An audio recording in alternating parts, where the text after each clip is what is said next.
हमने टॉपिक करा था ना हाइब्रिडाइजेशन, है ना। हाइब्रिडाइजेशन कई बार ऐसा भी क्वेश्चन आता है कि आपको एक मैच द फॉलोइंग के फॉर्म में क्वेश्चन आता है कि आपको मॉलिक्यूल्स दे रखे होते हैं, है ना, और ऑप्शन में हाइब्रिडाइजेशन sp3, sp2, sp या sp3d, है ना। तो कैसे मार्क करेंगे कि कौन सी हाइब्रिडाइजेशन किससे है, तो उसके लिए आपने कैसे कैलकुलेट करना है, हमने x निकालना है। x कैसे निकालना है, half valence electron plus monovalent atoms minus cation plus अनायन। अब जैसे फॉर एग्जांपल अगर मुझे CH4 की हाइब्रिडाइजेशन निकालनी है तो मैं कार्बन मतलब सेंट्रल एटम के लिए x निकालूंगी। x कैसे निकालेंगे, सबसे पहले वैलेंस इलेक्ट्रॉन, कार्बन के वैलेंस इलेक्ट्रॉन कितने होते हैं 6। मोनोवेलेंट एटम मतलब जिसके साथ वो बॉन्ड बना रहा है, अगर वो मोनोवेलेंट है, मोनोवेलेंट एटम का मतलब होता है उसकी वैलेंसी 1 होनी चाहिए। मोनोवेलेंट एटम में कौन कौन आते हैं, जिनकी वैलेंसी क्या होती है 1, जैसे हाइड्रोजन की वैलेंसी 1 है, सोडियम, लिथियम, पोटेशियम, इनकी वैलेंसी 1 है, फ्लोरीन, ब्रोमीन, इनकी वैलेंसी 1 है। अब यहाँ पे तुमने देखा कि कार्बन हाइड्रोजन के साथ कनेक्टेड है which is a monovalent atom, and how many are they 4।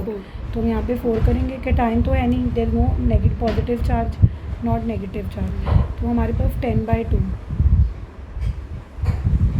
Sorry valence electron 6 नहीं है ना, वैलेंस इलेक्ट्रॉन 4 है, क्योंकि कार्बन का एटॉमिक नंबर 6 होता है, वैलेंस इलेक्ट्रॉन कितने होते हैं 4। तो हमारे पास नंबर क्या बन गया 8/2 दैट इज़ 4। अब 4 नंबर कब बनेगा, अगर हम हाइब्रिडाइजेशन sp3 चूज़ करेंगे, बिकॉज 1 + 3 4। ठीक है, ऐसे हम किसी भी एलिमेंट की, जैसे XeF2 की हाइब्रिडाइजेशन निकालनी है तो XeF2 की भी हाइब्रिडाइजेशन हम निकाल सकते हैं, half valence electron plus monovalent atom minus cation plus अनायन, 1/2 valence electron xenon के 8, fluorine is a monovalent atom और वो 2 हैं, it's not cation, it's not अनायन, तो 10/2। तो इसकी हाइब्रिडाइजेशन क्या बनेगी 5, दैट इज़ sp3d। ठीक है, so this formula is important for calculating the hybridization. ठीक है, उसके बाद हमारे पास टॉपिक आता है dipole moment.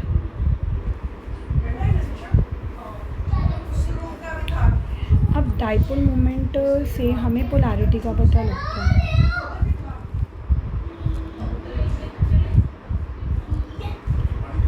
रिदान, polarity of covalent bond, है ना।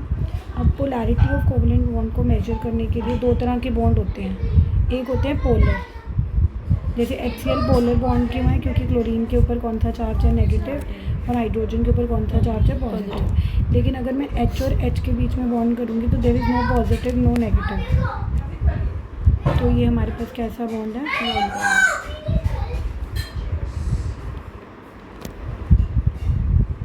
पोलर बॉन्ड की पोलैरिटी को मेजर करने के लिए डाइपोल मोमेंट होता है। डाइपोल मोमेंट की वैल्यू होती है Q/D, है ना, मतलब जो भी चार्ज की वैल्यू है इनटू द बॉन्ड डिस्टेंस, है ना, उसको मल्टीप्लाई करके हमारे पास चार्ज कूलम में होता है, डिस्टेंस हमारा किस में होता है मीटर में, या हमारे पास चार्ज ESU इलेक्ट्रोस्टैटिक यूनिट और डिस्टेंस सेंटीमीटर में हो सकता है। ठीक है, but 1D by which is the SI unit of which is the commonly unit use for dipole moment, it is equal to 1 × 10⁻10 -18 ESU centimetre. मतलब अगर हमने D बाई में आंसर देना होगा तो इतना फैक्टर अगर इकट्ठा होगा तब वो वैल्यू किसके बराबर होएगी 1D बाई। अब dipole moment is a vector quantity, मतलब अगर तो आपके पास एक मोनो डायटोमिक मॉलिक्यूल है, डायटोमिक मॉलिक्यूल मतलब जिसके अंदर एक ही बॉन्ड है, फिर तो डाइपोल मोमेंट की डायरेक्शन कहाँ से कहाँ होएगी, फ्रॉम पॉजिटिव टू नेगेटिव।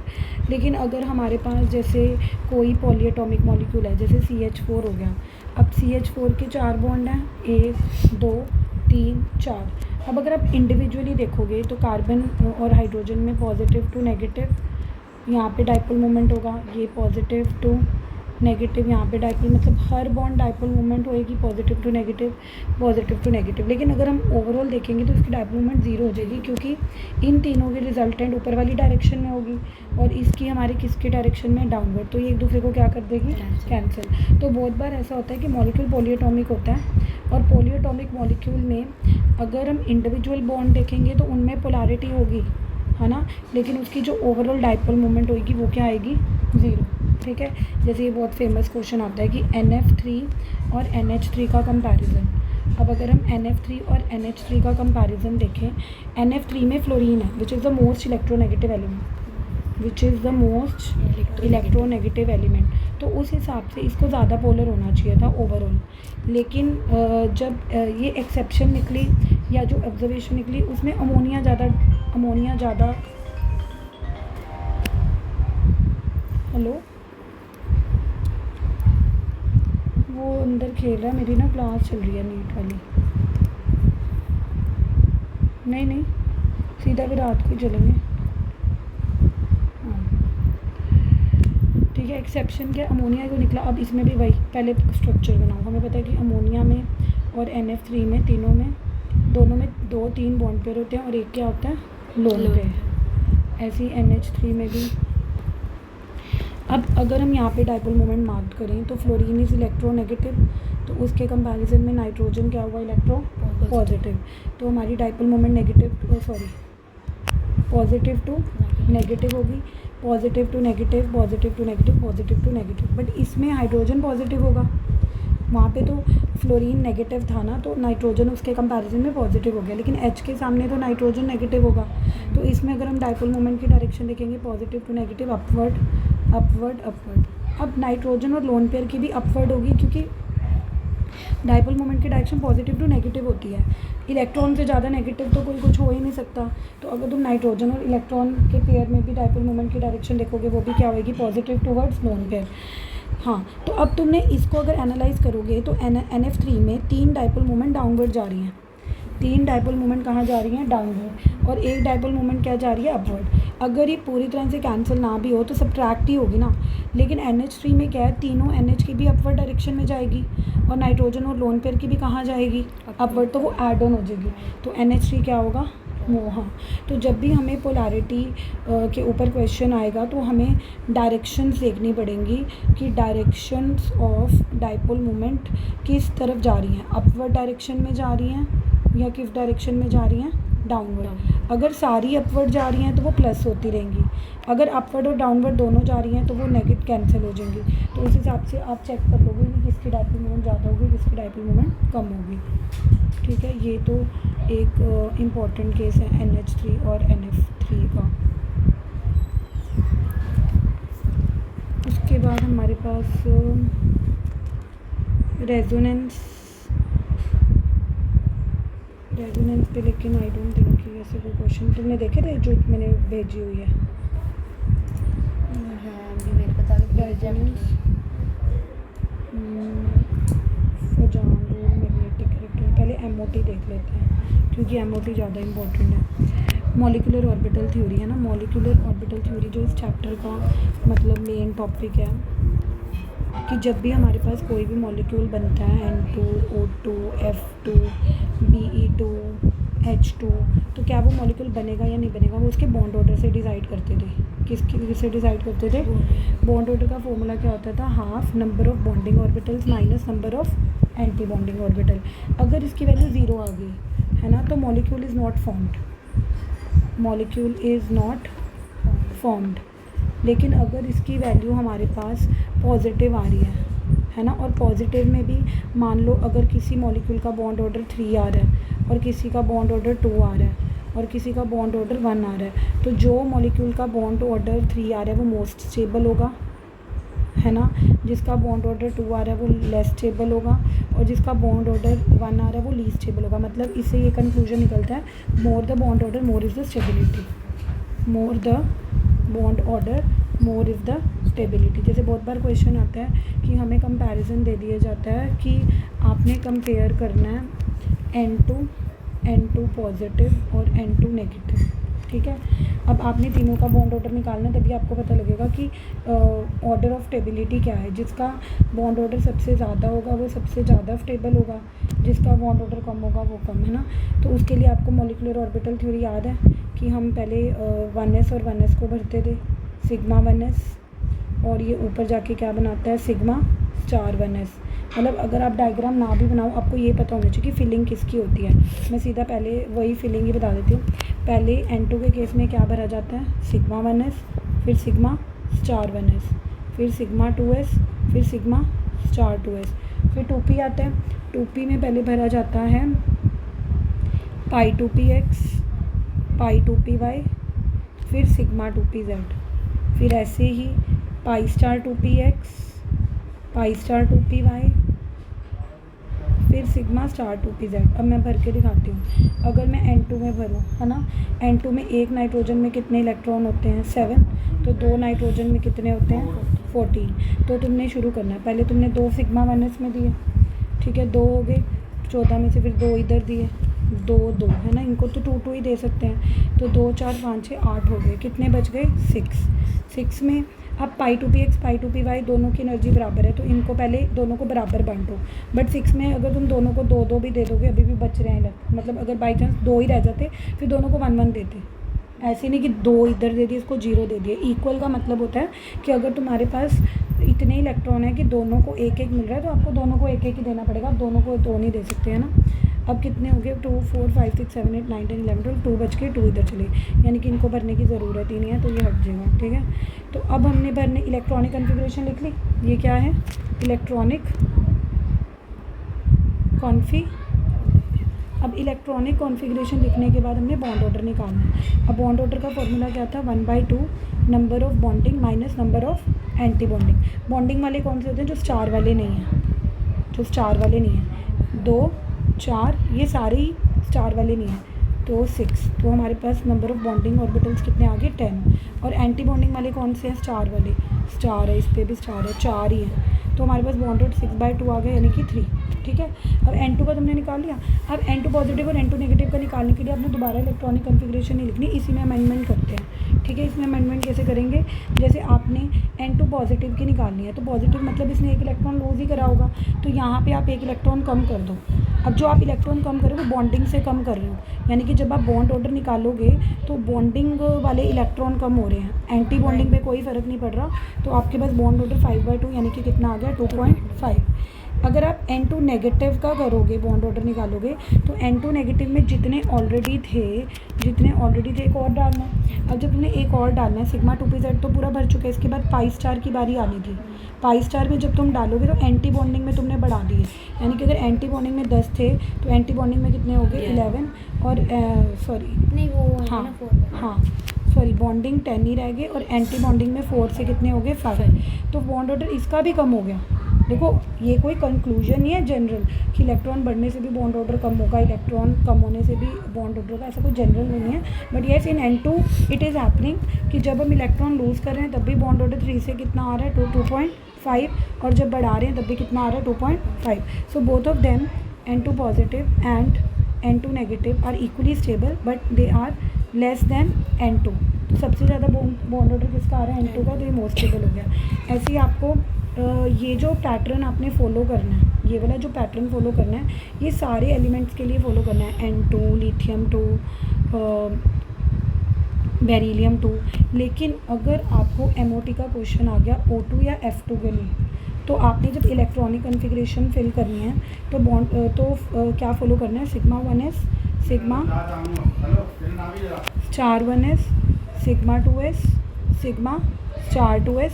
अब नॉर्मली पहले से याद रखो, पहले पाई भरा जाता है, पहले क्या भरा जाता है, पाई। लेकिन O2 और F2 में पहले सिग्मा 2pz भरा जाएगा, फिर पाई 2px equal to pi 2py भरा जाएगा। इसका कोई रीज़न है, बट अभी मैंने रीज़न में नहीं पढ़ना, हमने बस याद रखना है कि the pattern which we follow is normally pi 2px। Pi से पहले क्या फॉलो करा जाता है, pi 2px is equal to pi 2py, लेकिन बाद में क्या भरा जाता है, सिग्मा 2pz। लेकिन only in case of O2 and F2 पहले आपने क्या भरना है, सिग्मा 2pz, फिर पाई। लेकिन एंटी बॉन्डिंग में नहीं चेंज होगा, एंटी बॉन्डिंग में अभी भी पहले pi star 2p(x) pi star 2p(y) भरा जाएगा, फिर सिग्मा 2p स्टार 2pz भरा जाएगा। अब जैसे अगर हमने O2 के लिए करके देखना, मैंने थोड़ा चुप करवा एक के दिखावांगी एक लाइन। अगर अब हमने O2 के लिए करना है, ऑक्सीजन के अंदर 8 होते हैं, 8 2 16 भरें, 2 2 2 2 2 2 2 कितने हो गए, 1 3 4 5 7 14 हो गए, 2 बचे। अब 2 इनको एक एक देना है क्योंकि इन दोनों का एनर्जी लेवल इक्वल है, ठीक है। तो अब इसका बॉन्ड ऑर्डर क्या हो जाएगा, half number of bonding minus number of anti bonding, ठीक है। बॉन्डिंग में कितने गए, सिग्मा वाले 2 4 5 6 7 8 9 10, और एंटी बॉन्डिंग वाले कौन से हैं, स्टार वाले 2 2 4 और एक और एक 6। तो इसका बॉन्ड ऑर्डर 4/2 2, N2 से भी कम आया। कई बार O2 और N2 का भी कंपैरिजन आता है, तो O2 इज़ लेस स्टेबल क्योंकि N2 का बॉन्ड ऑर्डर कितना आ रहा था 3 और O2 का बॉन्ड ऑर्डर कितना आ रहा है 2। और अगर इसी में आपने O2 पॉजिटिव, O2 नेगेटिव या O2 2 नेगेटिव किसी के साथ भी कंपेयर करना हो तो वैसे ही आप करते रहोगे। पॉजिटिव है तो निकालते रहोगे, नेगेटिव है तो डालते रहोगे, बट बहुत केयरफुली करना है कि बॉन्डिंग के इलेक्ट्रॉन कम हो रहे हैं या एंटी बॉन्डिंग के कम हो रहे हैं, और बढ़ भी रहे हैं तो बॉन्डिंग में बढ़ रहे हैं या एंटी बॉन्डिंग में बढ़ रहे हैं, ठीक है। सो दिस यू कैन, जब अभी हम क्वेश्चन करके देखेंगे ना फिर हमें पता लगेगा कि MOT में हमारा बॉन्ड ऑर्डर कैलकुलेशन। हाँ, यहाँ से मैग्नेटिक और पैरामैग्नेटिक के भी क्वेश्चन आ सकते हैं कि कौन पैरामैग्नेटिक है। अब अगर मैं N2 की बात करूँ, जब तुम N2 देख रहे थे तो N2 में सारे पेयर्ड इलेक्ट्रॉन थे, 2 2 2 2 2 2 2, तो हमारा N2 क्या निकलेगा, डायामैग्नेटिक। हमारा जो N2 है वो क्या निकलेगा, डायामैग्नेटिक। बिकॉज डायामैग्नेटिक पहचानने का क्या तरीका है, all the electrons are paired, if all the electrons are paired. अब N2 पॉजिटिव होते ही आपने एक इलेक्ट्रॉन कम कर दिया। अब जैसे ही आपने एक इलेक्ट्रॉन कम करा, चाहे एक ही इलेक्ट्रॉन अनपेयर्ड है, तो N2 पॉजिटिव भी क्या हो गया, पैरामैग्नेटिक। और N2 नेगेटिव में जब तुमने ऐड भी किया होगा तो एक ही ऐड किया होगा ना, एक ऐड किया होगा, तो N2 नेगेटिव भी क्या है, पैरामैग्नेटिक। तो डायामैग्नेटिक और पैरामैग्नेटिक। अब O2 में बड़ा लोगों को लगता है O2 डायामैग्नेटिक होना चाहिए क्योंकि इसमें 16 इलेक्ट्रॉन है, 16 इज़ ईवन हमें लगता है कि 2 2 2 2 के पेयर में होना चाहिए। लेकिन जब तुमने O2 का डायग्राम करा था तो जो लास्ट के 2 इलेक्ट्रॉन थे वो एक एक फिल हुए थे। एक एक फिल क्यों हुए थे, क्योंकि वो जा रहे थे पाई स्टार 2px में। तो हमें पता है कि पाई स्टार 2px और पाई स्टार 2py की फिलिंग सिंगली फिल्ड होती है जब तक वो पूरे पेयर ना हो जाए। तो इसलिए O2 भी हमारा पैरामैग्नेटिक है, O2 भी हमारा क्या है, paramagnetic, although it has even number of electron. But जब हम इसकी इलेक्ट्रॉनिक कॉन्फ़िगरेशन देखते हैं तो इसमें हमें सिंगल इलेक्ट्रॉन नज़र आता है। तो ये हमारे पास O2 इज़ पैरामैग्नेटिक, जबकि N2 क्या है, डायामैग्नेटिक, ठीक है। उसके बाद मैग्नेटिक कैरेक्टर हो गया। उसके बाद हमारे पास आता है फजान रूल।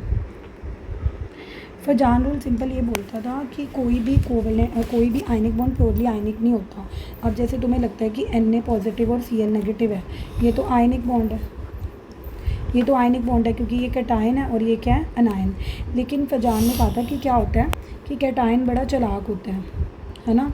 कैटायन क्या होता है, चालाक क्यों होता है, क्योंकि नेगेटिव अनायन को अपनी तरफ खींचता है और ये अपनी तरफ खींचता है, और अनायन होता है बुद्धू, और बुद्धू होने की वजह से खींचा भी चला जाता है, जिसकी वजह से वो इतना खींचा चला जाता है कि जो इसका इलेक्ट्रॉन क्लाउड स्फेरिकल था वो ओवल हो जाता है, जिसकी वजह से कैटायन और अनायन के बीच में ओवरलैपिंग आ जाती है। क्या आ जाती है, ओवरलैपिंग आने की वजह से इसके अंदर क्या आ गया, कोवेलेंट कैरेक्टर, क्योंकि कोवेलेंट कैरेक्टर मतलब हैविंग दी, है ना। अब हमें क्वेश्चन कैसे आ सकते हैं कि हमें कोई भी 2 कंपाउंड्स का कंपैरिजन आ सकता है और वो पूछेंगे विच इज़ मोर आयनिक या विच इज़ लेस आयनिक।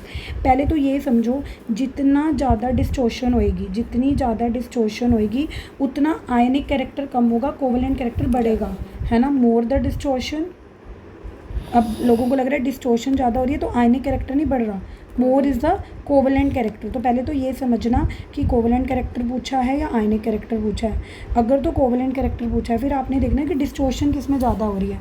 अब डिस्टोर्शन किस में ज़्यादा होएगी, उसके लिए फजान ने रूल दिए थे। फजान ने कहा था कि स्मॉलर द साइज़ ऑफ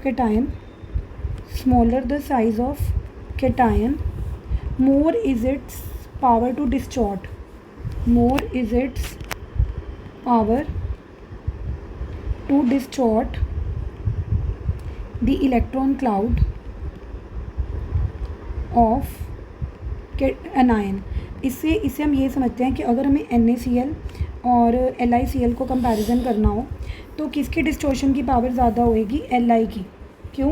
क्योंकि आपको पता है कि लिथियम, सोडियम, पोटेशियम में लिथियम स्मॉल है, तो अगर इसकी पावर ज़्यादा होगी तो इसका आयनिक कैरेक्टर लेस है और इसका कोवलेंट कैरेक्टर क्या हो गया? मोर। ये तो बच्चों को समझ आ जाता है कि ठीक है मैम Li छोटा है तो Li छोटा है, सोडियम बड़ा है, तो Cl तो चलो सेम ही होगा, Cl negative, Na positive, Li positive, तो Li पॉजिटिव ज़्यादा डिस्टॉर्ट करेगा, बट डिस्टॉर्ट होने से बढ़ क्या रहा है? उसका कोवलेंट कैरेक्टर। तो अगर कल को अगर आपको ऑप्शन में आ जाए NaCl, KCl, LiCl एंड कुछ और दे दे RbCl, तो सबसे मोर कोवलेंट कैरेक्टर किसका होगा? मोर कोवलेंट कैरेक्टर होगा LiCl का। क्यों? क्योंकि उन्होंने अनायन सेम रख दिया, ठीक है। कैटायन आपने देखा सबसे स्मॉलर कैटायन होना चाहिए, ठीक है। सेकेंड रूल फजान रूल का था लार्जर द अनायन, अब अनायन बड़ा होना चाहिए, कैटायन छोटा होना चाहिए तब डिस्टॉर्शन ज़्यादा होगी, अनायन बड़ा होगा, more will it be able to distort, more will be able to distort. तो इसमें भी क्या है कि अगर हमारे पास कैटायन सेम है Na, पर एक में अनायन Cl नेगेटिव है, एक में अनायन क्या है? Br negative. अब हम पता है Br नेगेटिव बड़ा होता है, तो अगर Br नेगेटिव बड़ा होता है तो इसमें मोर कोवलेंट कैरेक्टर आएगा, इसमें क्या आएगा? मोर कोवलेंट कैरेक्टर और less ionic character. Third Fajans rule का था कि अगर आप ऐसे दो कंपाउंड्स में कंपैरिजन करो, वैलेंसी अलग है, जैसे अगर मैं NaCl को MgCl2 से कंपेयर करूँ तो Mg की वैलेंसी क्या होती है? 2 पॉजिटिव, Na की वैलेंसी क्या होती है? 1 पॉजिटिव। तो ऑब्वियसली जिसकी 2 पॉजिटिव है, जिसकी वैलेंसी 2 पॉजिटिव है, उसकी पावर ज़्यादा होएगी ना डिस्टॉर्ट करने की, है ना। तो अगर इसकी पावर मोर होएगी, पावर विल बी मोर, है ना, power will be more due to more positive charge, due to more positive charge, तो ये डिस्टॉर्ट ज़्यादा करेगा, तो इसमें मोर कोवलेंट कैरेक्टर होगा, इसमें क्या होगा? मोर कोवलेंट कैरेक्टर। तो मोर कोवलेंट कैरेक्टर पूछा होगा तो इसको करेंगे, अगर मोर आयोनिक कैरेक्टर पूछा होगा तो इसको करेंगे। तो ये भी तो नहीं पता ना कि वो कोवलेंट कैरेक्टर भी पूछ सकते हैं और आयनिक कैरेक्टर भी पूछ सकते हैं, तो तुमने जल्दबाजी नहीं करनी कि Mg की वैलेंसी ज़्यादा है उस पर क्लिक कराओ, पूछा उन्होंने आयनिक कैरेक्टर हो, वैलेंसी ज़्यादा है तो डिस्टॉर्ट करेगा ना, डिस्टॉर्ट करेगा, more will be power will be more to distort, तो डिस्टॉर्ट करेगा तो उसका कोवलेंट कैरेक्टर बढ़ेगा। एंड लास्ट होता है कि ऐसे आयनिक कंपाउंड जिनकी d ऑर्बिटल्स फिल्ड होते हैं, जिनके d ऑर्बिटल्स फिल्ड होते हैं, they have more power to distort. अब ये क्या है? जैसे अगर मान लो आपको कंपैरिजन KCl का या किसी भी कंपाउंड का कॉपर से आ जाए, अब कॉपर का एटॉमिक नंबर क्या होता है? 29, इसकी कॉन्फ़िगरेशन क्या होती है? आर्गन 18 4s2 3d9, है ना। तो जिनमें d ऑर्बिटल फिल होते हैं तो d का पुअर शील्डिंग इफेक्ट होता है, d का क्या होता है? Poor shielding. तो पुअर शील्डिंग इफेक्ट की वजह से न्यूक्लियस बाहर चला जाएगा, मतलब न्यूक्लियस का चार्ज कहाँ चला जाएगा? बाहर जाएगा, तो वो डिस्टॉर्ट ज़्यादा कर पाएगा।